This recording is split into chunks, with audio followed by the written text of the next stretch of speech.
Effective communication എന്ന് പറഞ്ഞാൽ കേൾക്കുന്നയാളിൻ്റെ മനസ്സ് എംറ്റി ആക്കി വെക്കുക എന്നുള്ളതാണ്. അതാണ് വൺ കണ്ടീഷൻ. ഈ നിമിഷം വരെ നിങ്ങളുടെ തലയിലുള്ളതെല്ലാം മായ്ച്ചു കളയണം. മായ്ച്ചു കളയാൻ വേണ്ടി ഒന്നും ചെയ്യേണ്ട. ഈ ടൈം മാത്രം, ഈ 1.5 മണിക്കൂർ മാത്രം എംറ്റി ആക്കണം. എന്ന് പറഞ്ഞാൽ തലയിൽ വേറെ ഒന്നും ഉണ്ടാകാൻ പാടില്ല. അതുണ്ടെങ്കിൽ എഫക്റ്റീവ് കമ്മ്യൂണിക്കേഷൻ നടക്കത്തില്ല. ഞാൻ പറയുന്ന കാര്യങ്ങൾ മുഴുവൻ മറ്റത് ബാരിയറായിട്ട് തടയും. So you will be only listening. കേൾക്കുക മാത്രമേ ചെയ്യുന്നുള്ളൂ, വേറെ ഒന്നും ചെയ്യുന്നില്ല. ഇല്ലെങ്കിൽ സാധാരണഗതിയിൽ നമ്മൾ കേൾക്കുമ്പം തന്നെ ഇതിനെ വിശകലനം ചെയ്യും.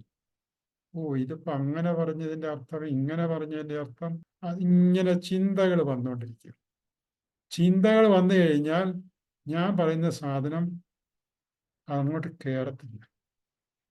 കയറുന്ന സാധനം അല്ലെങ്കിൽ കയറുന്ന സാധനങ്ങൾ മുഴുവൻ കോൺഷ്യസ് മൈൻഡിൽ കിടക്കും. കോൺഷ്യസ് മൈൻഡ് എന്ന് പറയുന്നത് ക്രിട്ടിക്കൽ മൈൻഡാണ്. അവിടെ ചെന്ന് കഴിഞ്ഞാൽ ഇങ്ങനെ വട്ട് തട്ടിട്ട് മിക്കവാറും 99.9% പുറത്തേക്ക് തള്ളിക്കളയും. അതുകൊണ്ട് നമ്മുടെ ലക്ഷ്യം എന്ന് വെച്ചാൽ പറയുന്നത് it has to go directly to the subconscious mind. അപ്പം line should be very clear, straightforward. അപ്പം അവിടെ ലിസണിങ് മാത്രമേ ഉള്ളൂ.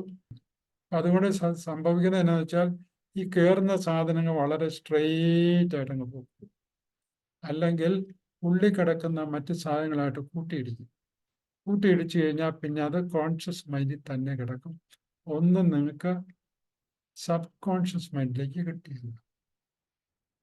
നമ്മുടെ ലക്ഷ്യം എന്താണെന്ന് ചോദിച്ചു കഴിഞ്ഞാൽ every interaction it should make some change in the other person. അപ്പൊ നമ്മൾ ഒരാളെ കേൾക്കുക എന്ന് പറഞ്ഞാൽ ആ കേൾക്കുന്ന കൊണ്ട് ഈ കേൾക്കുന്ന വ്യക്തിക്ക് എന്തെങ്കിലും ഒരു മാറ്റം സംഭവിക്കുന്നില്ലെങ്കിൽ പിന്നെ കേട്ടിട്ട് എന്താ കാര്യം ഇരിക്കുന്നത്? നിങ്ങൾക്ക് ഇൻഫോർമേഷൻ കിട്ടിയിട്ട് എന്ത് പ്രയോജനം? ഒരു ഗുണമില്ല. ആ കേൾക്കുന്ന കൊണ്ട് നിങ്ങൾക്ക് എന്തെങ്കിലും മാറ്റം സംഭവിച്ചെങ്കിൽ മാത്രമേ ഗുണമുള്ളൂ.